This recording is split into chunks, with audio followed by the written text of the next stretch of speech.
Magandang araw, si Dingdong po ito.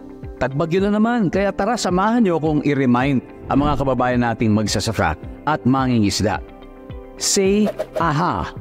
A for ani. Hanggat maaari, anihin na natin ang mga pananim para hindi tumasayang sakaling bahain ang inyong taniman. Next, H. Hayop. Ilikas natin sa mataas na lugar ang mga alagang hayop tulad ng baboy, kambing, baka at iba pa. Huwag rin kalimutan ang pets natin, ha?